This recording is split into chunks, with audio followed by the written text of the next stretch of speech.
Alright, after 5 minutes break, let's come back to review for the quizzes.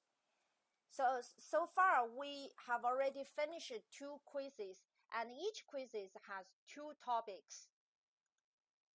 So let's see the first quiz. We have 2 topics, the Riemann sums in summation notation, and another topic is left and right Riemann sums, right? So let's work out this. By the way, those questions are the top question most students missed. Which of the following approximates the area between fx and the x-axis on the interval 2 to 7 using a right Riemann sum with 10 equal subdivisions? Okay, with 10 equal subdivisions. And this is the multiple choice questions. And if you see the options here, A, B, C, D, you will notice that all the index I starting from 1 to 10. Okay, starting from 1 to 10. That is identical with our notations. Okay. Now let's start using 10 subdivisions, which means you are going to write R10. Right? You need to work out R10. Now weights equal subdivision, so the weights will be b minus a over n, right? b minus a over n, which is 1/2, right? Which is 1/2. No sound? How about the other people? Can you hear me? Can you hear me, everyone?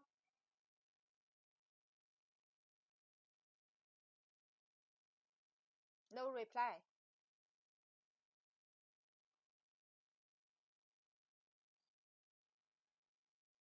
A little bit low?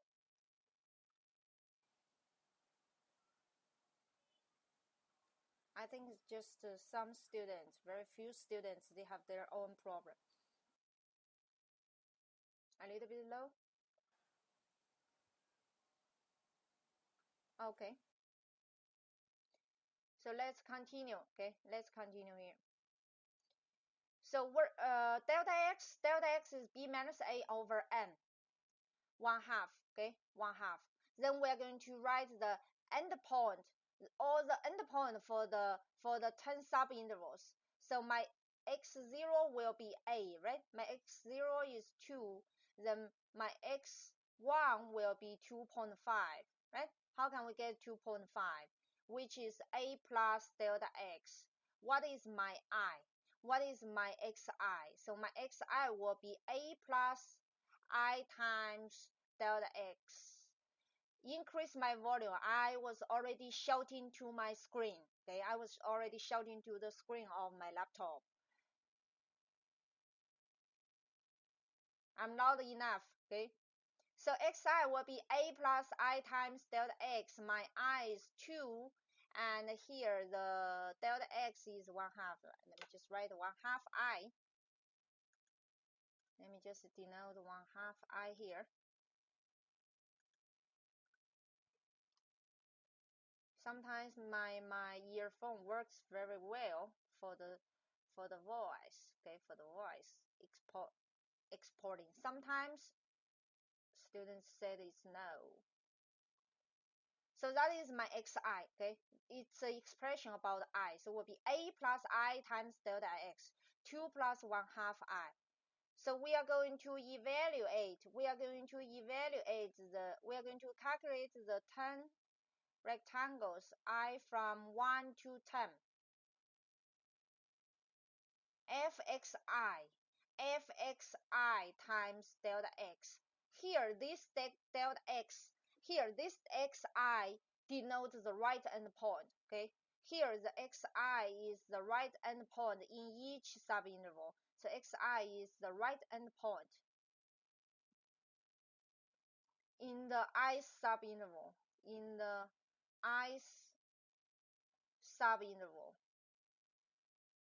Let me write here, in the ith subinterval, okay, which is xi minus 1. The ith subinterval is xi minus 1 to xi. That denotes the xi subinterval. If you use the left endpoint, that should be xi fxi minus 1 times delta x. Okay. So here we already know the expression for the xi, right? What is my xi? My xi will be 2 plus 1 half I. What is the function? What is this function fxi? So that will be 1 over xi. Xi is 2 plus 1 half I. This is 1 over xi. My function is given here. 1 over xi plus 2, and then times delta x. My delta x is 1 half. Then keep the index, the summation notation, I from 1 to 10. And then here you can multiply by 2 at the bottom and the top part. You get 2. Here it becomes 4 plus I, right? 4 plus I, and then plus 2, and then times 1 half, which means each term times 1 half. So you get 1 over 4 plus I plus 1 inside, and with the summation notation, I starting from 1 to 10. Right? So it's 1 over 4 plus I plus 1. Let's check the answers. Should be C, right? Should be C here. You may not try the exact the same question, but it might be a similar one. Okay, it might be a similar one. So that gives you the hint how to solve it.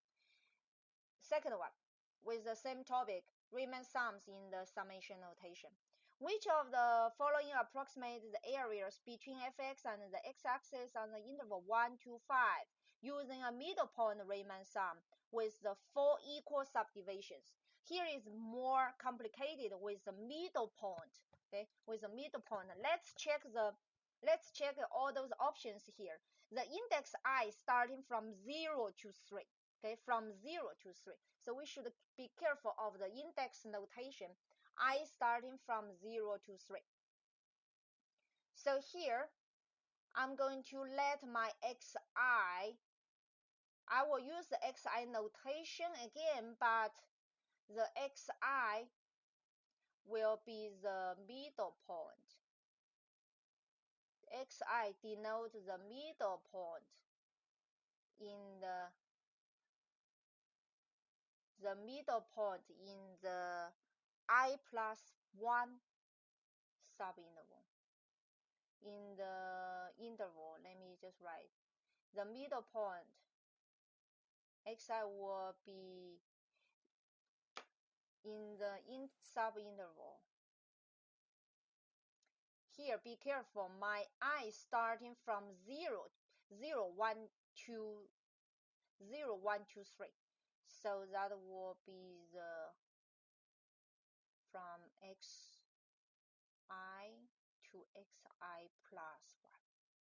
Be careful of the index because my I is starting from 0, 1, 2, 3. So the xi will denote, it's not the right end point again. That denotes the middle point in the subinterval xi to xi plus 1. So here we can write to get the sum of all those 4 approximating rectangles. We can do that. Since all the option gives the I index from 0 to 3, we can do that. Fxi, which here the xi is the middle point, okay, the middle point in the interval xi from xi to xi plus 1, this interval, then times delta x. So we need to figure out xi first. We need to figure out the expression of xi of I, about I first, then evaluate the function. Delta x is pretty easy, right?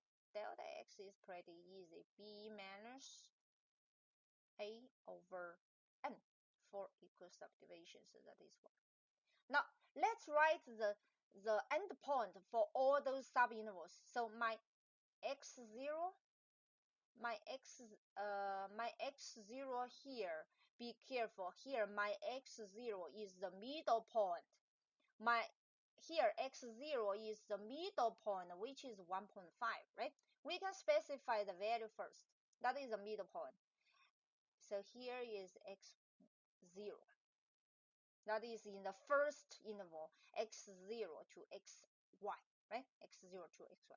Now, what is x1, which is the middle point for the second interval? So 2.5, right? There is no problem. And then x2, 3.5, x2, 3.5, and x3, 4.5. There is no problem to write the value of the middle point, but we need to express it as the expression of I. We need the expression about I, not specific values. So how can we write the x0 with, so x0 actually should be 1 plus 1/2 times delta x. Actually, what is 1? 1 should be the a, okay? So my x0 should be 1, the left hand point a, 1, a equals 1 plus half of the equal weights. The equal weights is 1, but it's only plus half delta x. And then what is my x1? You will notice that should be x1. How can you get 2.5? 2.5 will be 2 plus 0.5. So how can we get 2? 2 is a plus delta x, right? Starting from 1 here, 1 plus delta x plus 1 weight, 1 equal weights, we get 2. How can you get 2.5? Then plus 1/2 delta x. So here you can rewrite your x1 actually is a plus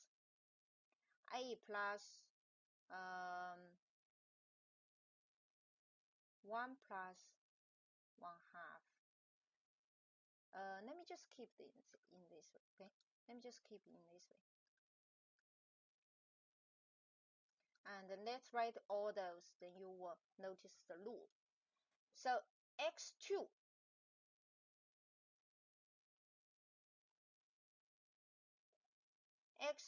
will be a plus 2 delta x.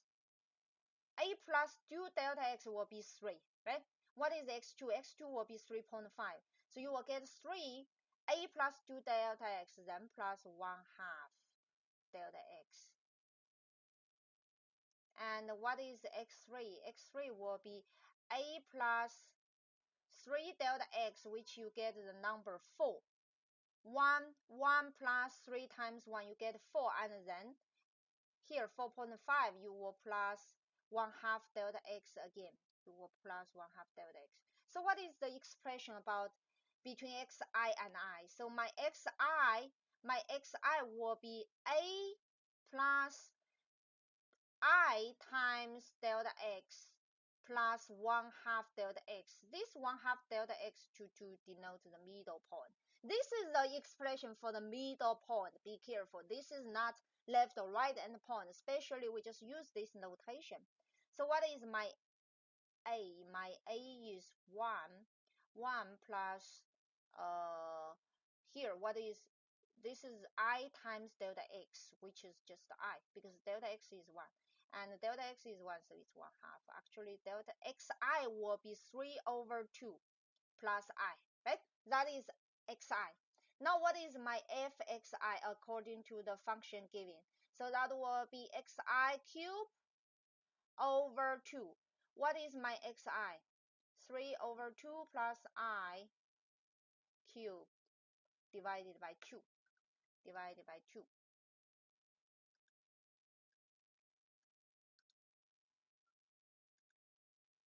So will be xi cubed divided by 2. Then how can we answer the question? How can we write it? I using 4 rectangles with the middle point. I starting from 0 to 3. We still have 4 rectangles, right? fxi times delta x. What is my fxi? So the index I starting from 0 to 3. fxi is, I always write a big parenthesis here, should be small one, okay? fxi will be this one, 3/2 plus I cubed over 2 and times delta x is 1.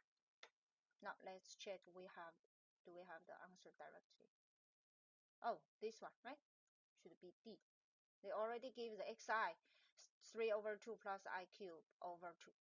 So for this part, okay, for the question from this part, it's a little tricky. Now I saw one question from the 弹幕, okay, one question from the 弹幕. Students ask, how can I use the notation, okay? How can I use the notation for the left endpoint, the right endpoint? The usual notation, let me just write here, okay? Common notation, okay? This one is the special case, okay? We define the middle point as xi.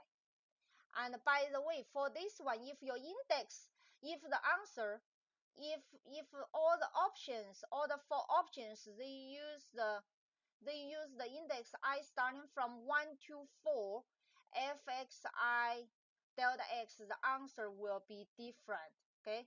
The answer will be different if the index changes from 1 to 4. Here, all the options, they give the index from 0 to 3. That's why we work out the xi is this expression with I, 3 over 2 plus I. So here, if we use the index I starting from 1 to 4, the xi will change, okay? The xi expression will change. And the common notation we use, fxi is this one, I from 1 to m. If you use xi, fxi, that is the right endpoint Rn, okay? That is not exactly approximating, okay? And if you use the left endpoint, so I index I starting from 1 to m, fxi minus 1, that will be left endpoint times delta x, and we can approximating with n rectangles using left endpoint. That is the common notation we call right endpoint, left endpoint. And usually the common notation for the middle point is xi bar usually. But this one, since to work out the multiple choice, we can let xi is the middle point in that way. So that is the first topic, okay? First topic in quiz 1. Now, the second topic in quiz 1 also, left and right Riemann sums. Approximate the area below hx and the x-axis from -1 to 1 using a right Riemann sum with 4 equal subdivisions. And this is a fill in the blanks questions you need to work out R4. So here we can use our common notation because you just work out the number by yourself. There is no options. So here we can use the common notation. So my R4 will be the index I starting from 1 to 4, right endpoint. So we can write our common notation fxi times delta x, right? So what is delta x first? Delta x will be b minus a over n. So that will be 2 over 4, which is 0.5, right? Which is 0.5. Let me just write 1/2.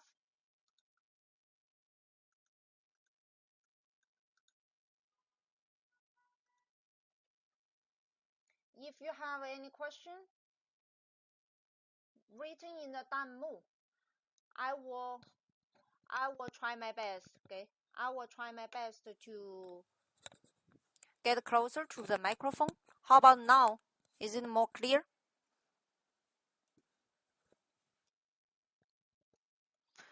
So if you ask the question in the 弹幕, I will try my best to answer it, okay? So how about my voice now? Is it much more clear? Okay. So delta x is 1/2, no problem.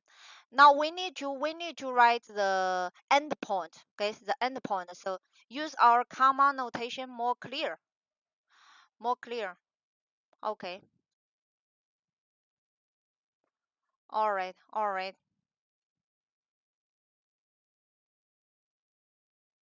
Okay, let's continue here. So x0 is a, which is -1, and then x1 should be a plus delta x, right? Follow the formula, the general one we use. The general one should be xi equals a plus I times delta x. That is the general one, okay? The previous one is just the middle point, okay? The middle point. This is the general one. So a plus delta x, x1 should be minus 0.5, right? My x2 should be 0. My x3 should be 0.5. There is no problem to write all those points to do the calculations, right? So all those endpoints, minus 1, minus 0.5, 0, 0.5, 1. All right, then we need to find the R4. We need to find the R4. So here they give the curve for hx, but we don't know the specific function of hx. We can read the function value for fxi actually from the grid, okay, from the grid. For example, when x is minus 0.5, the function value should be here, right? It's pretty easy. That is 5. Now let me write all those, okay? So R4 will be summation notation I, index I starting from 1 to 4, fxi times delta x. So that will be right endpoint, okay? So should be fx1 plus fx2 plus fx3 plus fx4 times delta x. What is my delta x? 1/2, right? 1/2. So we just read those function values. This one should be f. For example, this one should be f minus 0.5, right? And then f plus x2 is 0, and then plus f 0.5 and plus f1, and then times 1/2, right? How can we read the value? It's pretty easy. As I said, sorry, they use the h. They use the h. It doesn't matter, okay? I just change it as fx, compatible with my notation. So here, f, when x is minus 0.5, of course, the function value is 5. f0, f0 is here. The function value is 3. And then plus f.5, the function value should be this one, which is 5. f1 is here when the curve intersects the x-axis, which is 0. So will be 13 over 1/2. You can get 13 over 2 or 6.5. But when you have some repeating decimal numbers, it's better to write it as a fraction. Okay, it's better to write it as a fraction. So the final answer will be 6.5 unit to work out the calculation here. So that is the first question. I think it's pretty easy. Okay, it's pretty easy. Approximate the area between the x-axis and the function. If x is 2 over x from 0.5 to 2, you then left Riemann sum with 3 equal subdivisions. As I said, to evaluate the area with the L3, three rectangles, okay, 3 rectangles. Left endpoint, I can still keep my index I starting from 1 to 3, but if it's left endpoint, that will be xi minus 1 times delta x, okay, times delta x. So let's work out delta x first. B minus a over 3, which is 1/2 again, right? 1/2 again. And then let's write all those endpoints first. So my x0 is a, which is 0.5. There is no problem. And then x1 should be a plus delta x, which is 1. x2 will be 1.5. And x3 will be 2. That is x3. Sorry, that is 2. It's pretty easy to write the endpoint for all those subintervals. Now, what does this L3 means? L3, so when let's write it, okay? Let's write it. I'm going to put all the function value inside and then move the delta x outside, which is the same the common factor. So when I equals 1, that means the area of the first rectangle. The height of the first rectangle will be fx0, right? fx0, that is the height for the first rectangle. So the first rectangle the height will be the function value evaluated at the 0.5. So this is the rectangle. Okay, so the height is f evaluated at 0.5, which is x0. That is the rectangle using left endpoint. And then the second rectangle's height. When I is 2, here is fx1.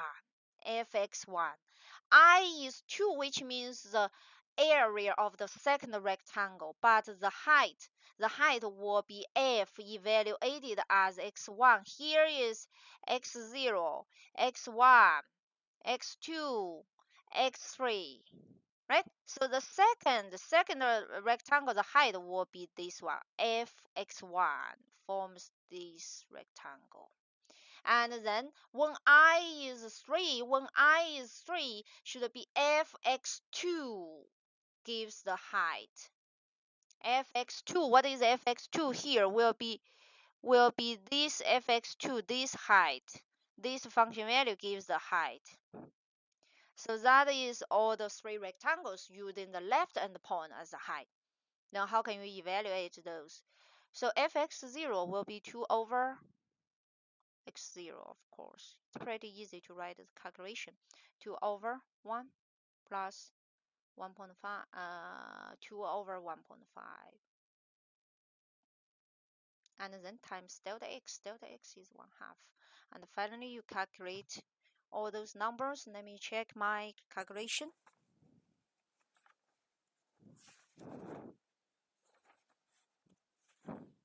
I think the answer should be 11 over 3. Okay, 11 over 3. This is a good example to tell you that if you keep decimal numbers, that will be like 3.6667. But if you enter this one, your final answer, maybe the system will tell you it's wrong. So for this case, it's better to keep the fraction as your final answer, then you will be 100% perfect.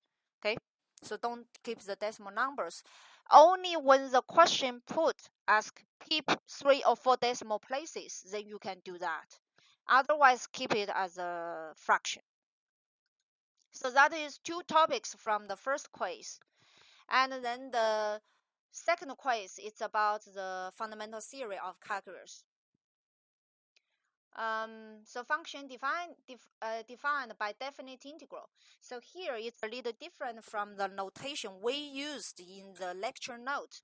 Here, this one gives the curve of g. Okay, this blue one is the curve of g. So how we define the function fx? Fx now is the accumulated area from -3 to x.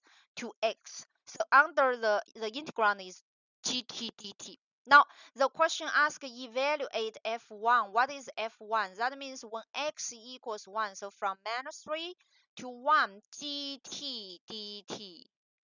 And this one already shaded the region from -3 to 1, right? -3 to 1.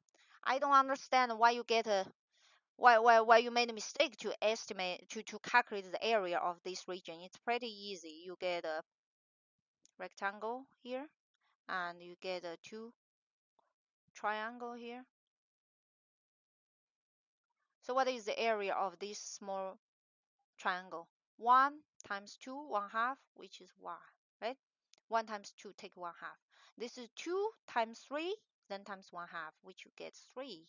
And then this rectangle is 2, and this is 4, which is 8. So there is no problem. You just add all those area.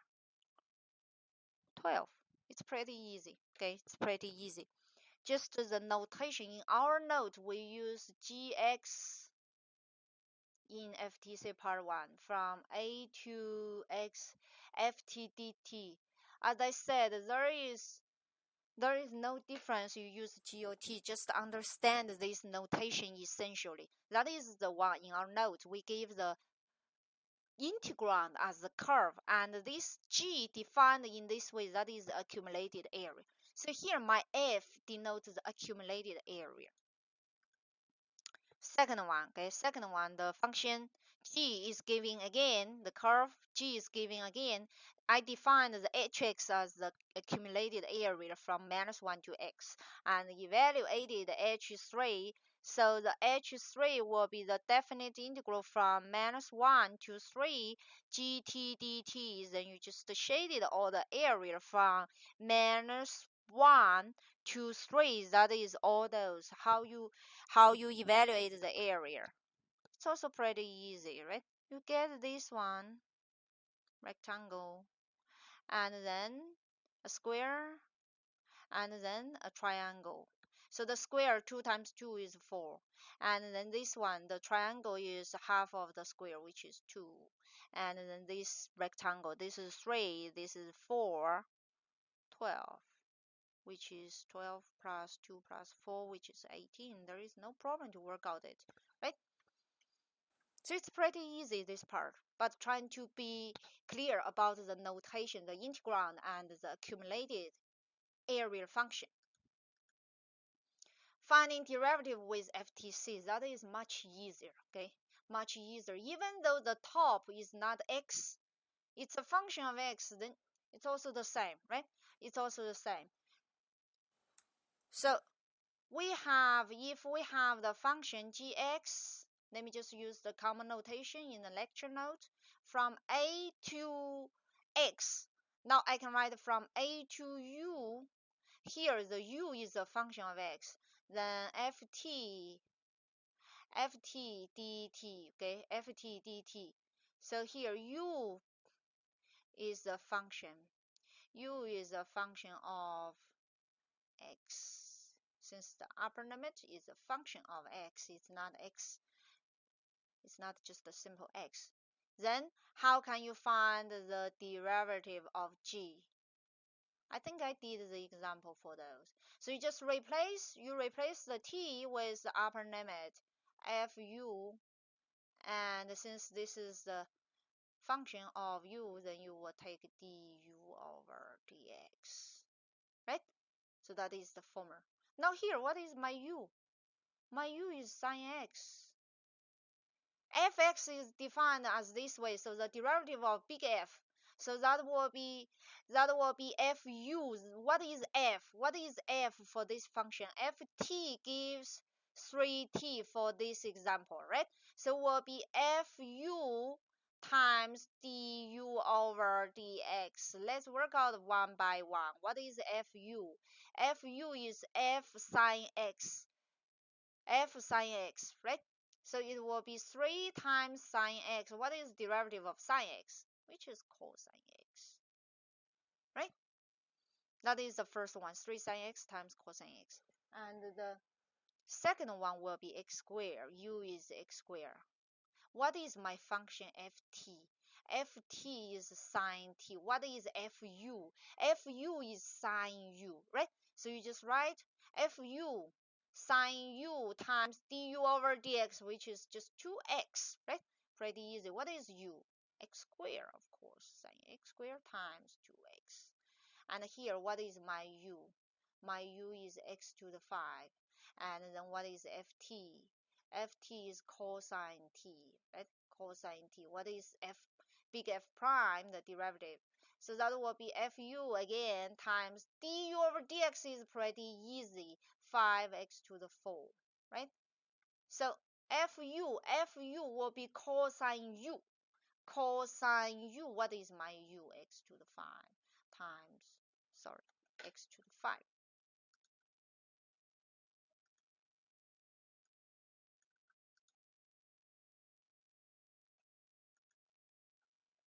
X to the 5 times 5x to the 4. That is the simple question we reviewed for this part, finding derivative with FTC. So the review will stop here. Okay, the review for the quizzes question will stop here.